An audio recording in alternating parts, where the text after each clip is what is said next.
Your Invisible Power by Genevieve Behrend. This LibriVox recording is in a public domain. Chapter 4. Operation of Your Mental Picture. The operation of a large telephone system may be used as a simile. The main or head central subdivides itself into many branch centrals, every branch being in direct connection with its source, and each individual branch recognizing the source of its existence, reports all things to its central head. Therefore, when assistance of any nature is required, new supplies, difficult repairs to be done, or what not, the branch in need goes at once to its central head. It would not think of referring its difficulties, or its successes, to the main central of a telegraph system, although they belong to the same organization. These different branch centrals know that the only remedy for any difficulty must come from the central out of which they were projected. If we, as individual branches of the universal mind, would refer our difficulties in the same confident manner to the source from which we were projected, and use the remedies that it has provided, we would realize what Jesus meant when he said, "Ask, and ye shall receive." Our every requirement would be met. Surely the Father must supply the child. The trunk of the tree cannot fail to provide for its branches. Everything animate or inanimate is called into existence or outstandingness by a power which itself does not stand out. The power that creates the mental picture, the originating spirit substance of your pictured desire, does not stand out. It projects the substance of itself, that is, a solidified counterpart of itself, while it remains invisible to the physical eye. Only those will ever appreciate the value of visualizing who are able to realize Paul's meaning when he said, "The worlds were formed by the word of God. Things which are seen are not made of things which do appear." There is nothing unusual or mysterious in the idea of your pictured desire coming into material evidence. It is the working of a universal natural law. The world was projected by the self-contemplation of the universal mind, and this same action is taking place in its individualized branch, which is the mind of man. Everything in the whole world has its beginning in mind, and comes into existence in exactly the same manner from the hat on your head to the boots on your feet. All are projected thoughts, solidified. Your personal advance in evolution depends upon your right use of the power of visualizing, and your use of it depends on whether you recognize that you, yourself, are a particular center through and in which the originating spirit is finding ever new expression for potentialities already existing within itself. This is evolution, this continual unfolding of existing, though outwardly invisible things.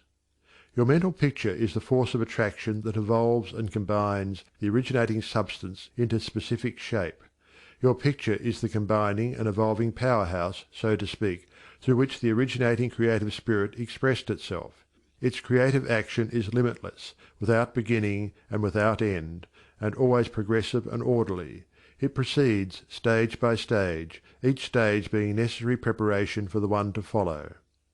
Now let us see if we can get an idea of the different stages by which the things in the world have come to be.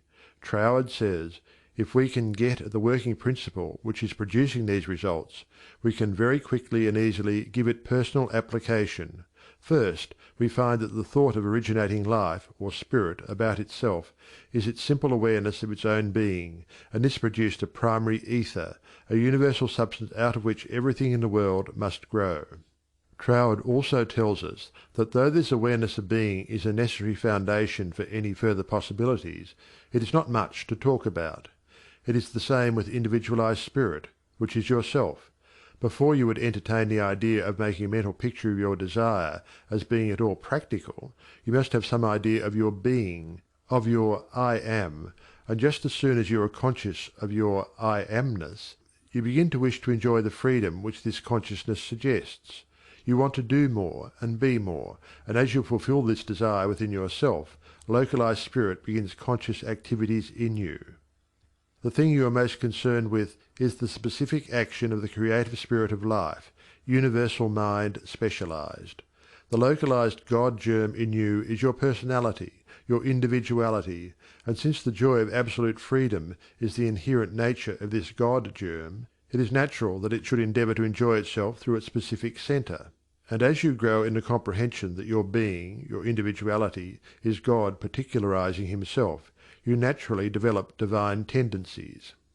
You want to enjoy life and liberty, you want freedom in your affairs as well as in your consciousness, and it is natural that you should. Always with this progressive wish there is a faint thought picture. As your wish and your recognition grow into an intense desire, this desire becomes a clear mental picture.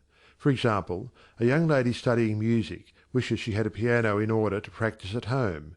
She wants the piano so much that she can mentally see it in one of the rooms. She holds the picture of the piano and indulges in a mental reflection of the pleasure and advantage it will be to have the piano in the corner of the living room. One day she finds it there just as she had pictured it. As you grow in understanding as to who you are, where you came from, and what the purpose of your being is, how you are to fulfill the purpose for which you are intended, you will more and more afford a centre through which the creative spirit of life can enjoy itself. And you will realize that there can be but one creative process filling all space, which is the same in its potentiality whether universal or individual. Furthermore, all that there is, whether on the plane of the visible or invisible, had its origin in the localized action of thought or a mental picture, and this includes yourself, because you are universal spirit localized, and the same creative action is taking place through you. Now you are no doubt asking yourself why there is so much sickness and misery in the world. If the same power and intelligence which brought the world into existence is in operation in the mind of man, why does it not manifest itself as strength, joy, health, and plenty? If one can have one's desires fulfilled by simply making a mental picture of that desire, holding on to it with the will, and doing without anxiety on the outward plane whatever seems necessary to bring the desire into fulfilment, then there seems no reason for the existence of sickness and poverty. Surely no one desires either. The first reason is that few persons will take the trouble to inquire into the working principle of the laws of life. If they did, they would soon convince themselves that there is no necessity for the sickness and poverty that we see about us. They would realize that visualizing is a principle and not a fallacy. There are a few who have found it worth while to study this simple, though absolutely unfailing law that will deliver them from bondage. However, the race as a whole is not willing to give the time required for this study. It is either too simple or too difficult. They may make a picture of their desire, with some little understanding of visualizing, for a day or two, but more frequently it is for an hour or two. But if you will insist upon mentally seeing yourself surrounded by things and conditions as you wish them to be, you will understand that the creative energy sends its plastic substance in the direction indicated by the tendency of your thoughts. Herein lies the advantage of holding your thought in the form of a mental picture. The more enthusiasm and faith you are able to put into your picture, the more quickly it will come into visible form, and your enthusiasm is increased by keeping your desire secret. The moment you speak it to any living soul, that moment your power is weakened. Your power, your magnet of attraction is not so strong, and consequently cannot reach so far. The more perfectly a secret between your mind and outer self is guarded, the more vitality you give your power of attraction. One tells one's troubles to weaken them, to get them off one's mind, and when a thought is given out, its power is dissipated. Talk it over with yourself, and even write it down and at once destroy the paper. However, this does not mean that you should strenuously endeavour to compel the power to work out your picture on the special lines that you think it should. That method would soon exhaust you, and hinder the fulfilment of your purpose. A wealthy relative need not necessarily die, or someone lose a fortune on the street, to materialize the $10,000 that you are mentally picturing. One of the doormen in the building in which I live heard much of the mental picturing of desires from visitors passing out of my rooms.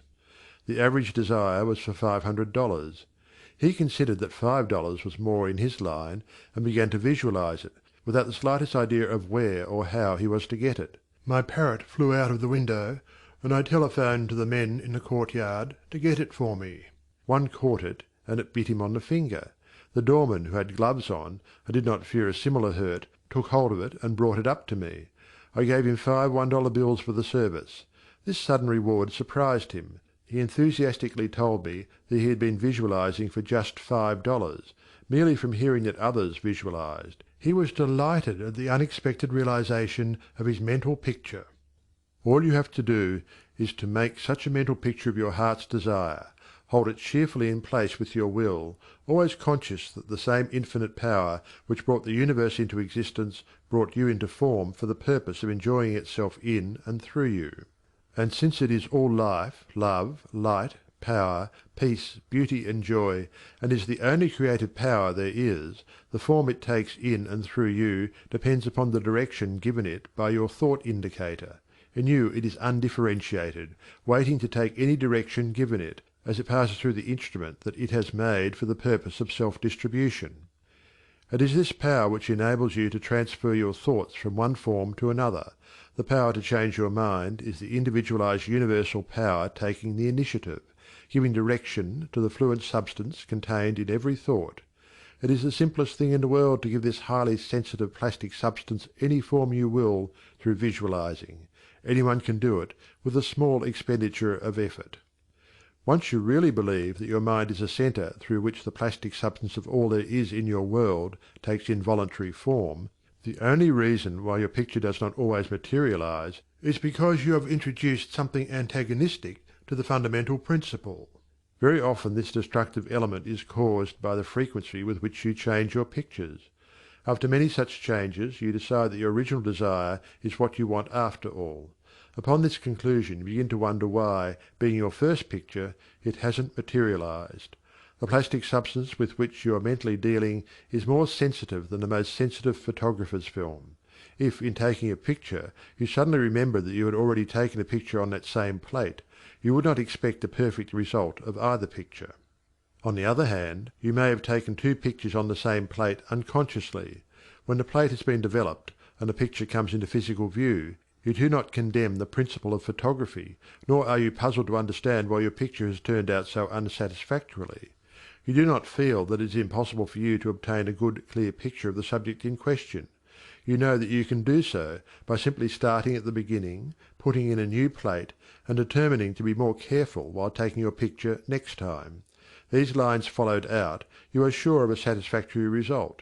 If you will proceed in the same manner with your mental picture, doing your part in a correspondingly confident frame of mind, the result will be just as perfect. The laws of visualizing are as infallible as the laws governing photography. In fact, photography is the outcome of visualizing.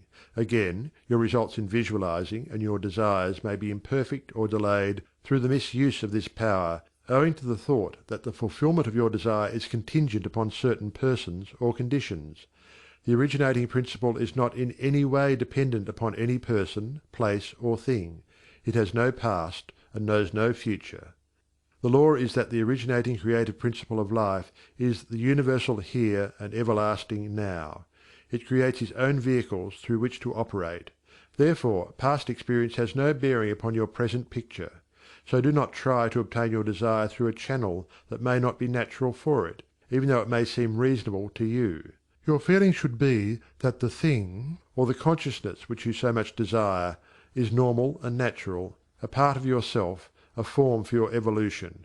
If you can do this, there is no power to prevent your enjoying the fulfillment of the picture you have in hand, or any other. End of chapter 4.